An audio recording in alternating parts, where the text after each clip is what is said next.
La nuit semblait s'être refermée trop vite sur la forêt, comme si les arbres eux-mêmes avaient décidé de retenir l'air et de ralentir le temps.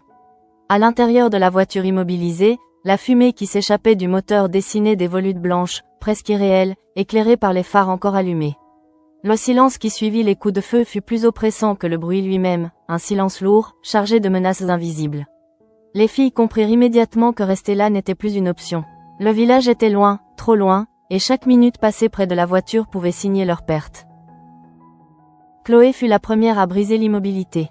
Elle observa autour d'elle, jaugea la pénombre, écouta ce que son instinct lui soufflait. Raphaël serrait les dents, tentant de masquer sa peur pour ne pas inquiéter davantage Maud et Judith. La décision fut rapide, presque brutale. Quitter la route, s'enfoncer dans la forêt, disparaître avant d'être repéré à nouveau. Il n'y avait pas de réseau, pas de certitude, seulement ce sentier étroit qui serpentait entre les arbres, promesse fragile d'un abri temporaire. À mesure qu'elles avançaient, la forêt semblait se refermer sur elles. Chaque craquement de branches, chaque souffle de vent devenait suspect. Judith jetait sans cesse des regards derrière elle, persuadée de sentir une présence, tandis que Maud tentait de garder un pas régulier, refusant de céder à la panique. Raphaël, elle, comptait mentalement les minutes, consciente que le temps jouait contre elle. Ce qu'aucune d'entre elles ne savait encore, c'est que la voiture qu'elles avaient abandonnée n'était pas qu'un simple véhicule hors d'usage. Sous son châssis, une balise GPS brillait faiblement, trahissant chacun de leurs mouvements. Pendant ce temps, à quelques kilomètres de là, Demain nous appartient prenait un tournant où chaque décision allait peser lourd. Basile se tenait près de sa moto, l'arme encore chaude dans sa main, le regard fixé sur l'écran de son téléphone. Les coordonnées défilaient lentement, rassurantes pour lui, inquiétantes pour quiconque aurait compris ce qu'elles signifiaient. Tout se déroulait comme il l'avait prévu. Il savait qu'elle quitterait la route, qu'elle chercherait refuge dans la forêt. Il leur avait laissé juste assez d'espoir pour les pousser à commettre l'erreur qui l'attendait. À l'autre bout de la ville, Alex et Martin arrivaient au refuge indiqué sur la carte. La tension était palpable, presque électrique. Martin gardait le regard fixé sur les environs, analysant chaque détail, tandis qu'Alex sentait une colère sourde monter en lui. Quelque chose clochait, l'endroit était trop calme, trop vide. Aucune trace de la voiture, aucun signe de passage récent. Martin échangea un regard avec Alex, et dans ce silence lourd, la vérité s'imposa à eux avec une brutalité glaçante, ils avaient été baladés.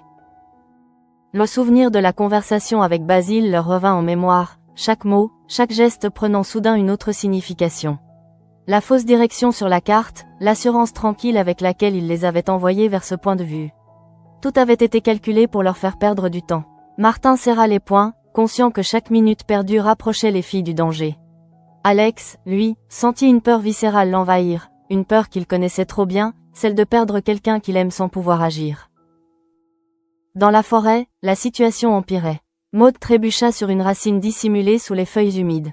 Le cri qui lui échappa fut bref mais suffisant pour glacer le sang de Raphaël. La douleur fut immédiate, fulgurante, irradiant de son épaule jusqu'au bras. Elle comprit aussitôt ce qui venait de se passer, son épaule s'était déboîtée. Judith se précipita vers elle, paniquée, tandis que Chloé tentait de garder son calme. Raphaël sentit son cœur se serrer en voyant sa fille lutter contre la douleur, incapable de bouger sans hurler. Chloé observa l'articulation, évalua la situation avec une lucidité presque clinique. Elle savait ce que cela impliquait. Il n'y avait pas d'anesthésie, pas de matériel, seulement ses mains et la confiance que Maud devait lui accorder. Raphaël protesta d'abord, la peur dans la voix, mais Maud, épuisée, supplia qu'on en finisse. La douleur était insupportable, et rester ainsi les rendait vulnérables. Chloé inspira profondément, cherchant au fond d'elle-même la force et la précision nécessaires. Le geste fut rapide, brutal, accompagné d'un cri étouffé. Puis, soudain, le soulagement. Maud sentit la douleur s'estomper, remplacée par une fatigue écrasante. À cet instant précis, la forêt sembla retenir son souffle. Raphaël, encore tremblante, serra sa fille contre elle, submergée par un mélange de gratitude et de terreur. Judith détourna le regard, consciente que le pire n'était peut-être pas encore derrière elle. Chloé, elle, resta silencieuse, le regard perdu dans l'obscurité. Elle savait que cet incident les ralentirait, qu'il réduirait encore leurs chances de s'en sortir sans aide. Non loin de là, Basile enfourchait sa moto. Le moteur gronda dans la nuit, brisant le calme de la forêt. Il savait exactement où aller. Chaque vibration, chaque accélération le rapprochait de sa proie. Son avance était son arme la plus précieuse, et il n'avait aucune intention de la laisser filer. Au Spoon, l'atmosphère était d'une toute autre nature, mais tout aussi tendue. Barr franchit la porte d'un pas nerveux, découvrant Charles en pleine discussion avec l'architecte. Les mots échangés, d'abord feutrés, prirent rapidement une tournure plus sèche. Barr se sentit mis à l'écart, dépossédé de décisions qui concernaient pourtant son établissement. Lorsqu'il apprit que le Spoon pourrait fermer pendant 2 mois pour travaux, la colère explosa. Les clients, témoins de la scène, échangèrent des regards surpris. Barr perdit le contrôle, laissant éclater sa frustration devant tout le monde. Charles, impassible, observait la scène avec un sourire à peine dissimulé, savourant chaque seconde de cette prise de pouvoir. Pendant ce temps, Karim se confiait à George. Sa voix trahissait une hésitation qu'il n'avait pas l'habitude de montrer. Émilie lui plaisait, de plus en plus, et cette évidence le déstabilisait. Les 2 hommes plaisantèrent, tentant de masquer la gravité de l'aveu par des exercices de regard passionnés, presque absurdes. Karim évoqua le stand de tir, l'envie de la revoir, de partager encore un moment avec elle. Mais derrière l'humour, une inquiétude persistait. Et si ces sentiments n'étaient pas réciproques? Dans la forêt, la nuit avançait inexorablement. Les filles reprirent leur marche, plus lentement, Maud soutenue par Raphaël et Judith. Chaque pas semblait plus lourd que le précédent. Chloé gardait l'oreille aux aguets, consciente que le moindre bruit pouvait annoncer l'arrivée de Basile. L'obscurité n'était plus seulement une absence de lumière, elle était devenue une présence hostile, presque vivante. C'est alors que, loin de là, Martin et Alex réalisèrent l'ampleur de la manipulation. Revenus en urgence vers le refuge, ils découvrirent une douille au sol. Le cœur de Martin se serra. Ce détail confirmait leur pire crainte. Le danger était réel, immédiat. Judith, par miracle, capta enfin du réseau. Sans hésiter, elle appela Alex, la voix tremblante mais déterminée, en voyant leur position. Cet appel, fragile fil tendu entre l'espoir et le désespoir, changeait tout. La course contre la montre venait réellement de commencer. Basile était quelque part dans cette forêt, armé et prêt. Alex et Martin fonçaient, portés par l'adrénaline et la peur de l'irréparable. Les filles, elles, attendaient, tapies dans l'ombre, conscientes que la nuit n'avait pas encore livré tous ses secrets. Et au loin, le bruit d'une moto résonna, rappel cruel que le danger n'était jamais loin, qu'il rôdait, patient, prêt à frapper. La forêt semblait avoir changé de visage. À mesure que la nuit s'épaississait, les ombres devenaient plus compactes, presque solides, et chaque pas résonnait comme une trahison possible. Chloé avançait en tête, attentive aux moindres détails, consciente que le silence n'était jamais un gage de sécurité. Derrière elle, Raphaël soutenait Maud avec une délicatesse fébrile, craignant à chaque instant que la douleur ne reprenne le dessus. Judith fermait la marche, le téléphone serré dans sa main, comme si cet objet fragile pouvait encore les relier au monde réel. Le message envoyé à Alex avait été bref, presque sec, mais il contenait l'essentiel, leur position, approximative mais vitale. Judith avait senti ses doigts trembler en appuyant sur l'écran, consciente que ce geste pouvait décider de leur sort. Elle n'osait pas vérifier si l'envoi avait bien fonctionné, de peur de découvrir qu'il n'y avait plus de réseau. L'attente qui suivit fut insupportable, un entre-deux suspendu où chaque seconde semblait s'étirer à l'infini. Pendant ce temps, Martin et Alex fonçaient à travers les chemins étroits qui menaient au cœur de la forêt. Les phares de leurs véhicules découpaient la nuit en bandes lumineuses, révélant par instants des troncs massifs, des rochers, des panneaux à moitié effacés. Martin gardait les yeux rivés sur la route, son esprit tournant à plein régime. Il repassait mentalement chaque détail, chaque parole de Basile, cherchant l'erreur qu'il avait commise. Alex, lui, n'arrivait pas à chasser l'image de Judith, perdue quelque part dans cette immensité sombre, vulnérable et pourtant courageuse.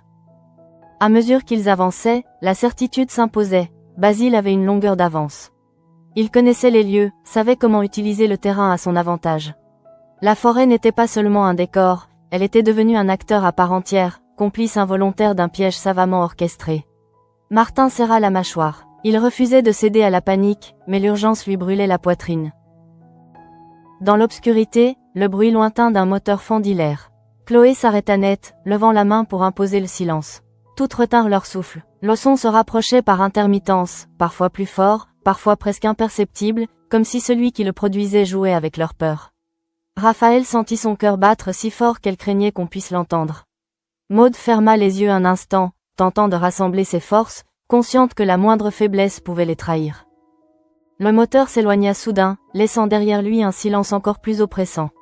Chloé prit une décision rapide, il fallait trouver un endroit pour se cacher, au moins temporairement. Un renfoncement entre deux rochers, dissimulé par des fougères épaisses, attira son attention. Elles s'y glissèrent avec précaution, cherchant à réduire leur présence au strict minimum. Les minutes passèrent, interminables, rythmées par des respirations trop bruyantes et des pensées incontrôlables. Non loin de là, Basile ralentissait volontairement. Il n'était pas pressé, le temps jouait pour lui, et il le savait. Chaque détour, chaque arrêt faisait partie d'un jeu qu'il maîtrisait parfaitement. La balise GPS continuait de lui livrer des informations précieuses, et il savourait cette sensation de contrôle absolu. Pour lui, cette chasse n'était pas seulement une fuite en avant, c'était une démonstration de puissance. À l'intérieur de la voiture de Martin, le téléphone vibra enfin. Un message, la localisation. Alex sentit un soulagement brutal l'envahir, immédiatement suivi d'une angoisse nouvelle. Ils étaient proches, mais pas encore arrivés. Martin accéléra, ajustant leur trajectoire en fonction des coordonnées reçues. Chaque virage pouvait être le dernier avant la rencontre, ou avant le pire. Au Spoon, l'écho de la colère de Barr n'était pas encore retombé. Les clients, mal à l'aise, tentaient de reprendre leur conversation, mais l'atmosphère restait lourde. Barr, le regard sombre, essuyait le comptoir avec des gestes nerveux. Il avait le sentiment d'être dépossédé, trahi, et cette frustration s'ajoutait à une fatigue accumulée depuis trop longtemps. Charles, lui, semblait étrangement calme, presque satisfait. Il parlait de chiffres, de trésorerie, de projets, comme si l'humain n'avait plus sa place dans l'équation. Dans un coin plus calme, Damien expliquait à Sarah les résultats de son analyse. Le fichier audio d'Aragon 23 n'était pas aussi simple qu'il y paraissait. Des bruits parasites, discrets mais réguliers, laissaient supposer une manipulation ou une mise en scène. Damien décrivait ses observations avec une concentration presque ludique, heureux de partager cette découverte. Sarah l'écoutait, amusée, lui promettant une récompense symbolique pour son travail. Ce moment de légèreté contrastait violemment avec la tension qui régnait ailleurs, comme une bulle fragile prête à éclater. De retour dans la forêt, l'attente devenait insupportable. Maud sentit une nouvelle vague de douleur traverser son épaule, et elle dut mordre sa manche pour ne pas crier. Raphaël lui caressa les cheveux, murmurant des paroles rassurantes qu'elle-même peinait à croire. Judith fixait l'écran de son téléphone, espérant un signe, un message, n'importe quoi qui confirmerait que l'aide était en route. Chloé, elle, scrutait l'obscurité, consciente que la moindre erreur pouvait être fatale. Soudain, des pas résonnèrent non loin de leur cachette. Le craquement d'une branche, le froissement des feuilles. Chloé sentit l'adrénaline envahir son corps. Elle échangea un regard avec Raphaël, qui comprit immédiatement. Elles se tassèrent encore plus, tentant de se fondre dans le décor. Les secondes s'écoulèrent, terriblement lentes, jusqu'à ce que les bruits s'éloignent à nouveau. Était-ce Basile, ou simplement un animal attiré par le mouvement? Impossible à dire, mais la peur, elle, restait bien réelle.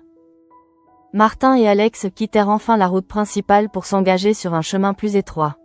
Les coordonnées de Judith se précisaient. Ils étaient proches, très proches.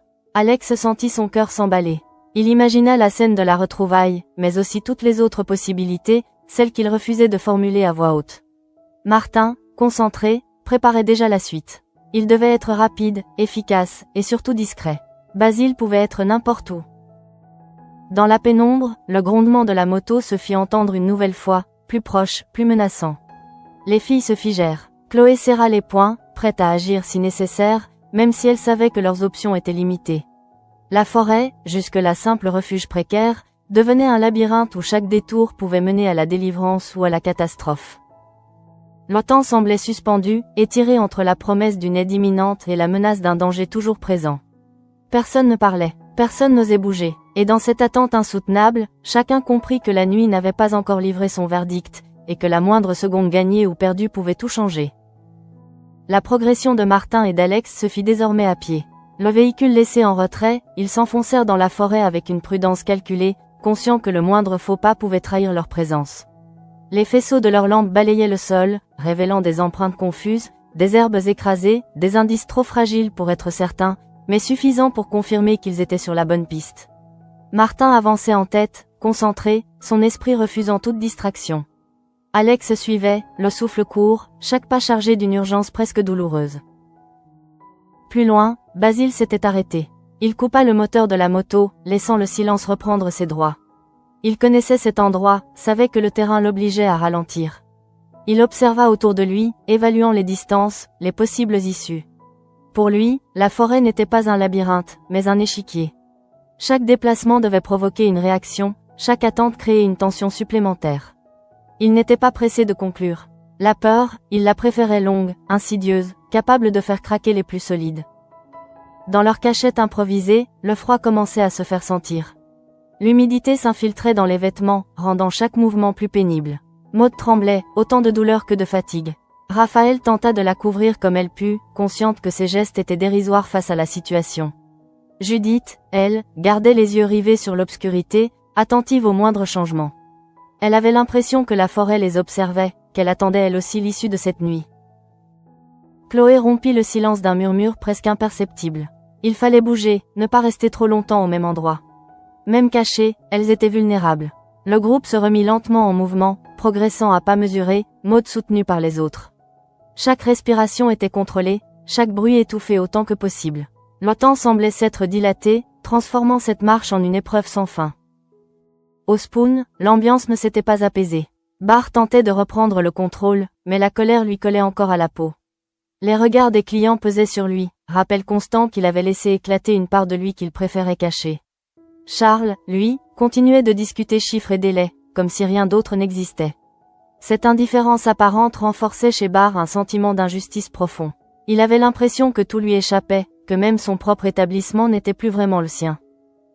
Dans un tout autre registre, Karim et Emily quittaient le stand de tir. L'adrénaline de l'entraînement laissait place à une proximité plus intime, presque maladroite. Karim sentait son cœur battre plus vite qu'à l'habitude, conscient de chaque geste, de chaque silence. Emily souriait, mais une distance subsistait, subtile, difficile à interpréter. Lorsqu'ils s'arrêtèrent pour boire un verre, l'instant sembla suspendu. Karim eut l'impression que tout pouvait basculer, que quelques mots suffiraient à changer la nature de leur relation. Mais au moment décisif, Emily se contenta d'un geste simple, presque anodin, laissant Karim avec un mélange de frustration et d'espoir incertain. Dans la forêt, un bruit sec résonna soudain, plus proche cette fois. Les filles se figèrent. Chloé sentit son estomac se nouer. Elle fit signe aux autres de s'accroupir, de se fondre dans l'ombre. Les pas étaient distincts désormais, réguliers, assurés. Quelqu'un avançait, lentement, méthodiquement. Raphaël sentit la panique la gagner, mais se força à rester immobile, consciente que le moindre mouvement pouvait être fatal. Basile s'arrêta à quelques mètres d'elle. Il observa les alentours, le regard perçant, attentif à la moindre anomalie. Il n'était pas certain de leur position exacte, mais il savait qu'elle n'était pas loin. Il esquissa un sourire presque imperceptible. La chasse touchait à un point critique. Il reprit sa marche, contournant les rochers, laissant derrière lui une tension insoutenable. Les filles restèrent immobiles encore de longues secondes après son passage, incapables de bouger tant la peur les paralysait. Pendant ce temps, Martin et Alex se rapprochaient. Les coordonnées de Judith devenaient plus précises, confirmant qu'ils n'étaient plus qu'à quelques centaines de mètres. Martin fit signe à Alex de ralentir. Il devait être discret, anticiper chaque possibilité. Basile pouvait surgir à tout moment. Alex sentit ses mains trembler légèrement, mais il se força à se concentrer. Il n'était plus question de peur, seulement d'agir. Un nouveau message vibra sur le téléphone de Judith. Une réponse d'Alex, brève, rassurante. Ils arrivaient. Ce simple mot suffit à raviver une étincelle d'espoir. Judith serra le téléphone contre elle, comme un talisman. Raphaël ferma les yeux un instant, remerciant intérieurement cette promesse de secours. Maud, malgré la douleur, esquissa un sourire fragile. La forêt, pourtant, ne relâchait pas son emprise. Le bruit de la moto retentit de nouveau, plus lointain cette fois, mais toujours menaçant. Basile n'avait pas disparu. Il se déplaçait, testait, observait. La nuit avançait, et avec elle, l'impression que tout pouvait encore basculer. Martin et Alex s'arrêtèrent derrière un bosquet dense. À travers les branches, ils aperçurent enfin une silhouette familière. Judith. Alex sentit un soulagement brutal l'envahir, aussitôt tempéré par la conscience du danger toujours présent. Martin échangea un regard avec lui. La priorité était claire, récupérer les filles, quitter la forêt, et neutraliser la menace si nécessaire. Mais rien n'était encore joué. Dans ce face-à-face silencieux entre l'espoir et la peur, chacun retenait son souffle. La forêt, témoin muet de cette course contre la montre, semblait attendre le dénouement, prête à livrer ou à reprendre ce qu'elle avait momentanément accordé. Et au cœur de cette nuit interminable, les choix qui allaient être faits décideraient de tout ce qui suivrait. La silhouette de Judith se détacha enfin de l'obscurité, fragile mais bien réelle. Alex sentit une décharge lui traverser le corps, un mélange de soulagement et de panique retenu trop longtemps. Il se força à avancer lentement, les mains visibles, la voix basse pour ne pas attirer l'attention. Judith reconnut immédiatement sa démarche, ce pas qu'elle connaissait par cœur. Elle se leva malgré la fatigue, incapable de contenir l'élan qui la poussait vers lui. Martin resta légèrement en retrait, scrutant les alentours, conscient que ce moment de retrouvailles pouvait être aussi dangereux que émouvant. Les filles sortirent progressivement de leur cachette. Raphaël serra Alex dans ses bras sans un mot, comme si ce contact suffisait à dissiper la peur accumulée. Chloé, elle, garda un regard alerte, consciente que la menace n'avait pas disparu. Maud s'appuya contre Judith, épuisée, mais soulagée de voir enfin des visages familiers. Martin prit rapidement la mesure de la situation. Il comprit que l'objectif n'était plus seulement de les retrouver, mais de quitter la forêt au plus vite, avant que Basile ne resserre l'étau. Le groupe se mit en mouvement, guidé par Martin. Chaque pas était calculé, chaque arrêt justifié. Alex restait près de Judith, prêt à la protéger au moindre signe de danger. La forêt semblait encore plus dense à présent, comme si elle refusait de les laisser partir si facilement. Le vent se leva légèrement, faisant frémir les branches, créant des ombres mouvantes qui donnaient l'illusion d'une présence constante. Soudain, un bruit sec retentit non loin d'eux. Tous se figèrent. Martin leva la main, imposant un silence absolu. Le son était distinct, métallique. Une moto. Elle n'était pas loin. Chloé sentit son cœur s'emballer. Elle échangea un regard avec Raphaël, qui comprit immédiatement la gravité de la situation. Basile était encore dans les parages, et il savait probablement qu'il s'était retrouvé. À quelques dizaines de mètres, Basile observait la scène depuis l'ombre. Il avait aperçu les silhouettes se rassembler, deviné la présence d'Alex et de Martin. Une colère froide monta en lui, rapidement remplacée par une détermination dangereuse. Il n'avait pas l'intention de les laisser filer aussi facilement. L'arme dans sa main pesait lourd, rappel constant qu'il avait encore le pouvoir de faire basculer la situation. Martin prit une décision rapide. Il fit signe à Alex d'emmener les filles vers un chemin secondaire qu'il avait repéré plus tôt. Lui resterait en arrière quelques instants, prêt à intervenir si Basile tentait quelque chose. Alex hésita, mais comprit que c'était la seule option. Il guida le groupe, avançant aussi vite que possible sans perdre Maud, encore affaiblie. Chaque pas résonnait comme un compte à rebours. Pendant ce temps, au Spoon, la tension continuait de monter. Barr n'arrivait pas à digérer la perspective de cette fermeture imposée. Les mots de Charles résonnaient encore dans sa tête, mêlant chiffres et décisions froides. Il avait l'impression que tout ce qu'il avait construit risquait de s'effondrer, et cette pensée le rendait presque incontrôlable. Les clients quittaient peu à peu le bar, laissant derrière eux un silence lourd, chargé de non-dits. Barr resta seul un instant, les mains crispées sur le comptoir, se demandant comment il en était arrivé là. Dans la forêt, un coup de feu retentit soudain. Le son claqua dans la nuit, brutal, assourdissant. Les filles crièrent malgré elles, instinctivement. Alex se retourna, le cœur au bord de l'explosion. Martin se plaqua derrière un arbre, cherchant l'origine du tir. Basile venait de se signaler, brisant toute illusion de fuite discrète. Le danger était désormais frontal. Martin cria à Alex de continuer, de ne pas se retourner. Il savait que chaque seconde comptait. Alex serra les dents, tiraillant entre l'envie de revenir en arrière et la nécessité de protéger les filles. Il obéit, guidant le groupe avec une urgence nouvelle. La panique se mêlait à l'adrénaline, rendant chaque mouvement plus difficile, plus risqué. Basile avançait lentement, savourant la peur qu'il provoquait. Il tira une nouvelle fois, cette fois sans viser, simplement pour rappeler sa présence. Le bruit résonna longtemps entre les arbres, amplifiant la tension. Martin tenta de le contourner, cherchant un angle qui lui permettrait d'intervenir sans mettre les autres en danger. La forêt devenait un théâtre d'ombre et de danger, où chaque décision pouvait être fatale. Finalement, Alex aperçut une clairière plus loin. Il força le groupe à accélérer, malgré la fatigue de Maud. Chloé la soutenait, refusant de la laisser s'effondrer. Judith, haletante, regardait sans cesse derrière elle, guettant une silhouette qui pourrait surgir à tout instant. Raphaël murmurait des encouragements, sa voix tremblante mais déterminée. Derrière eux, Martin parvint à se rapprocher suffisamment de Basile pour l'obliger à ralentir.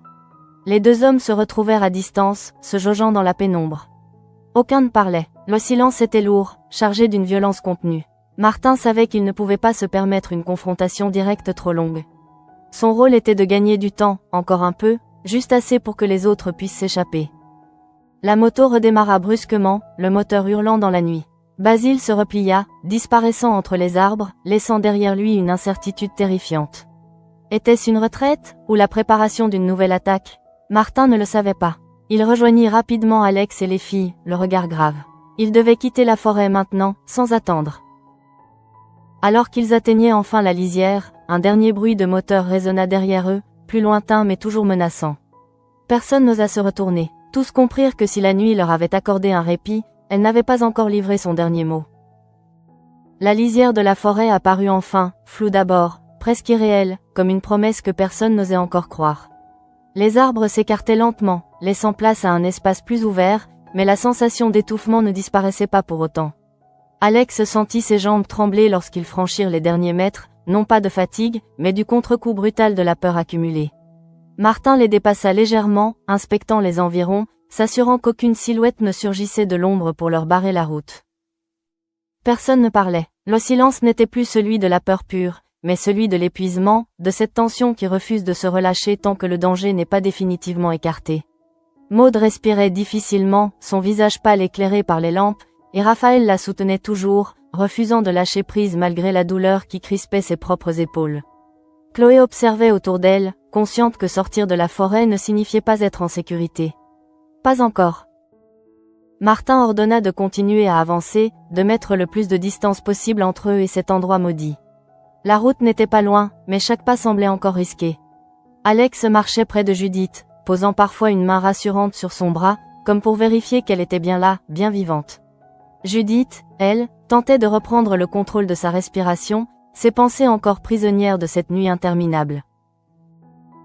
Derrière eux, le grondement d'un moteur se fit entendre une nouvelle fois. Plus lointain, mais distinct. Basile n'avait pas renoncé. Cette certitude glaça le sang de tous. Martin s'arrêta net, leva la main, évaluant rapidement leurs options. Ils ne pouvaient pas courir indéfiniment, pas avec Maud dans cet état. Il fallait trouver un point où se regrouper, ou appeler du renfort, ou transformer cette fuite en véritable sortie de crise. Alex sentit la colère monter, une colère froide, dirigée autant contre Basile que contre lui-même.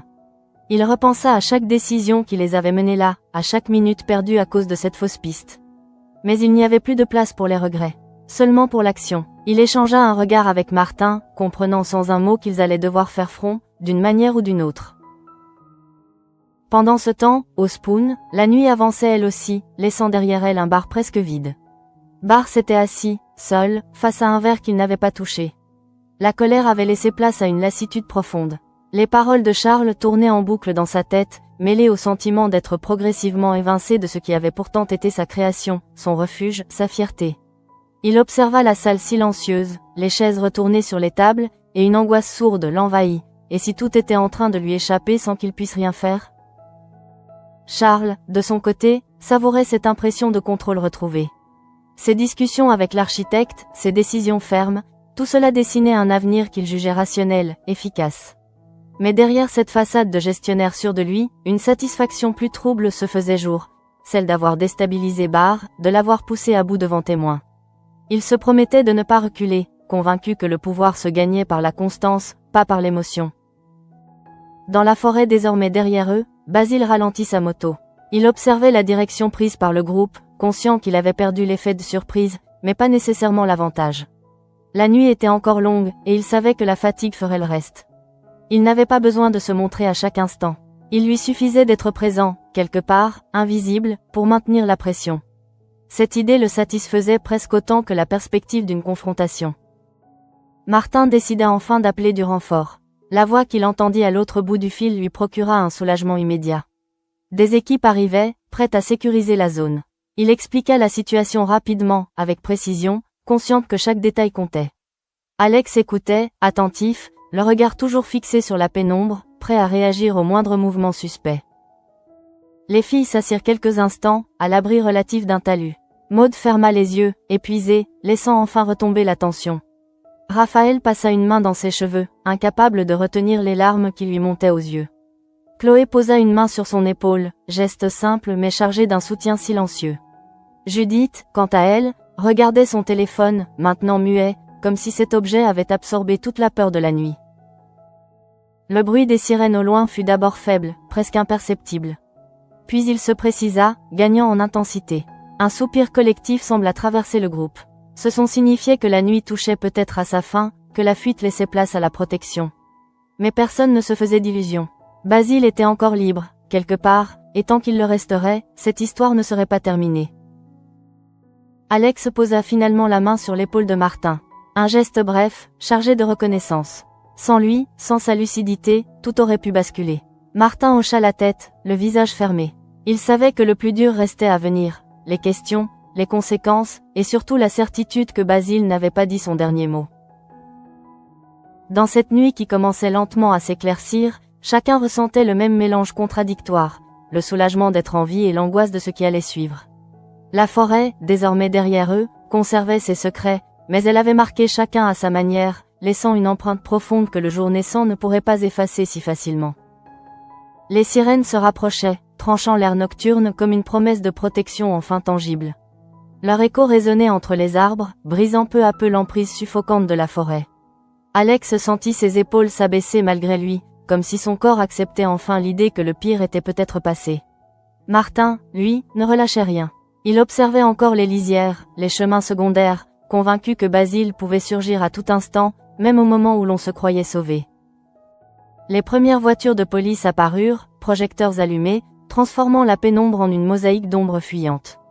Les agents descendirent rapidement, organisés, précis.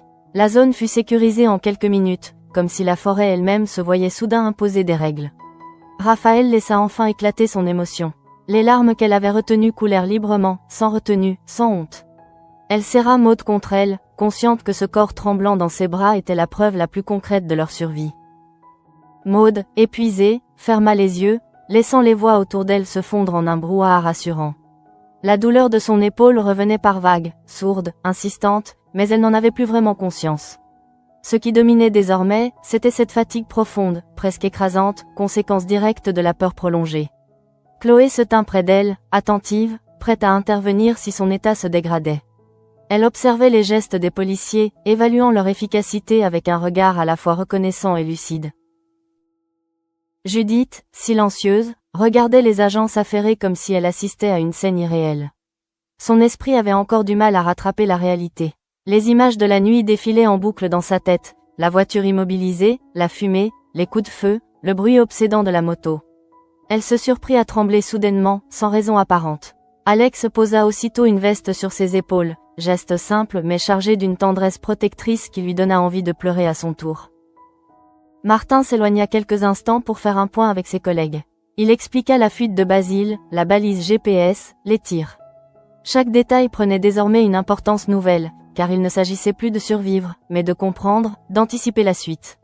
Il savait que ce genre d'individu ne disparaissait pas sans laisser de traces. La fuite était souvent une phase, pas une fin. Cette certitude l'empêchait de savourer pleinement le soulagement ambiant. À l'écart, Alex observait la scène, partagée entre gratitude et colère. Il revoyait encore le regard de Basile, cette froideur calculée qu'il avait mis hors de lui.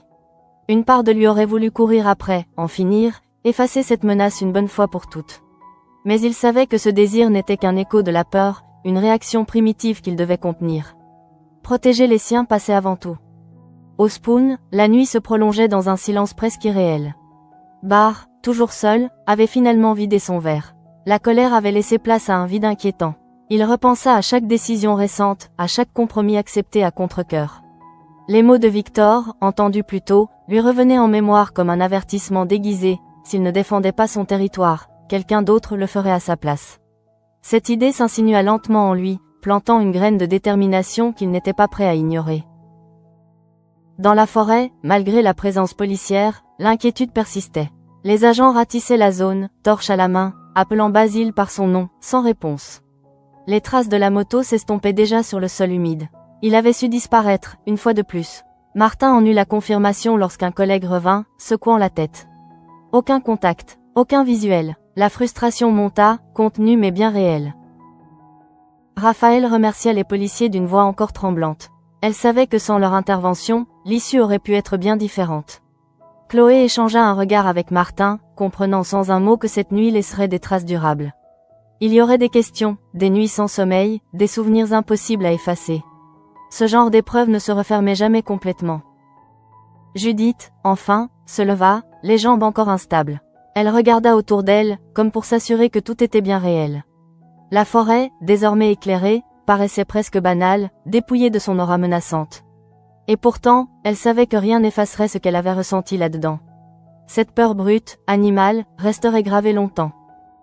Alors que les équipes se repliaient progressivement, Martin donna ses dernières instructions. La nuit touchait à sa fin, mais l'enquête, elle, ne faisait que commencer. Basile était en fuite, et tant qu'il le resterait, personne ne serait réellement en sécurité.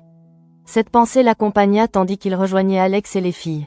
Le danger immédiat était passé, mais l'ombre de cette nuit continuait de planer, lourde, silencieuse, prête à ressurgir au moindre faux pas. L'aube commençait à poindre timidement à l'horizon, étirant des traînées pâles entre les arbres encore humides de la nuit. La forêt, qui avait été le théâtre d'une peur brute et primitive, retrouvait peu à peu un visage presque ordinaire. Les agents rangeaient leur matériel, les faisceaux lumineux s'éteignaient un à un, et le silence qui s'installait n'avait plus rien de menaçant. Il était lourd, certes, mais apaisé, comme après une tempête dont on mesure enfin les dégâts. Alex se rapprocha de Chloé et de Judith, les attirant contre lui dans une étreinte qui disait tout ce que les mots auraient trahi. Judith ferma les yeux, s'abandonnant à ce contact rassurant, consciente que sans cette nuit, sans cette peur, elle n'aurait peut-être jamais mesuré à quel point la fragilité de la vie pouvait tout remettre en question. Chloé, elle, resta un instant immobile, le regard perdu vers la lisière de la forêt, comme si une part d'elle y était encore coincée, incapable de tourner la page aussi vite que les autres. Raphaël observait Maud, désormais installée sur une civière, prise en charge par les secours. Sa fille parlait peu, mais son visage apaisé suffisait à calmer la panique qui l'avait rongée pendant des heures. Raphaël se sentit soudain envahi par une gratitude immense, presque douloureuse, envers tous ceux qui avaient permis ce dénouement. Pourtant, au fond d'elle, une inquiétude persistait. Comment expliquer à Maud que le danger n'était peut-être pas totalement derrière elle, que certaines peurs s'installent durablement, même quand la menace s'éloigne? Martin resta à l'écart quelques instants, observant la scène. Il savait que son rôle ne s'arrêtait pas à cette nuit. Les regards soulagés, les retrouvailles, les larmes. Tout cela comptait, mais l'ombre de Basile planait encore, invisible et pourtant bien réelle. Il repensait à la moto, au bruit qui avait traversé la nuit comme une promesse de chaos, et à cette fuite trop maîtrisée pour être improvisée. Ce genre d'adversaire ne disparaissait jamais sans laisser de traces profondes. Alex finit par rejoindre Martin. Les deux hommes échangèrent un regard silencieux, chargé de compréhension mutuelle. Aucun discours n'était nécessaire. Ils savaient que cette histoire les avait changés, chacun à sa manière. Alex ressentait un besoin viscéral de protéger davantage encore les siens, comme si cette nuit avait fissuré une illusion de sécurité qu'il croyait acquise. Martin, lui, mesurait une fois de plus la frontière fragile entre le contrôle et le chaos, cette ligne qu'il passait son temps à défendre, souvent au prix de sa propre tranquillité. Au Spoon, l'aube apportait aussi son lot de remises en question. Bar, restait tard, regardait la lumière du matin filtrer à travers les vitres. Le bar semblait différent, presque étranger. La colère de la veille s'était transformée en une lucidité douloureuse. Les paroles de Victor résonnaient encore dans sa tête, lui rappelant que la passivité était parfois la plus grande des faiblesses. Cette nuit, ailleurs, des vies avaient été mises en danger, et lui se battait pour préserver son établissement. Cette comparaison, injuste mais implacable, le força à revoir ses priorités. Quelque chose devait changer, et il le savait. Dans la forêt désormais silencieuse, les derniers véhicules quittèrent la zone.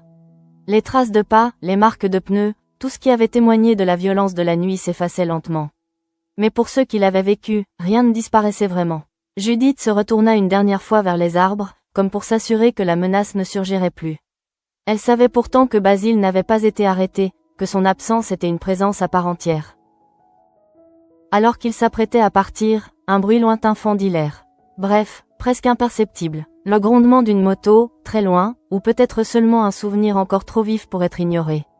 Personne ne parla. Alex serra un peu plus fort la main de Judith. Martin fixa l'horizon, le regard dur. Ce son, réel ou non, suffisait à rappeler une vérité simple. Cette nuit n'était pas une fin, mais un seuil. Le jour se levait sur des visages marqués, sur des liens renforcés par l'épreuve, et sur une certitude inquiétante. Basile avait disparu, mais il n'avait pas renoncé. Et quelque part, dans l'ombre ou déjà ailleurs, le jeu n'était peut-être pas terminé.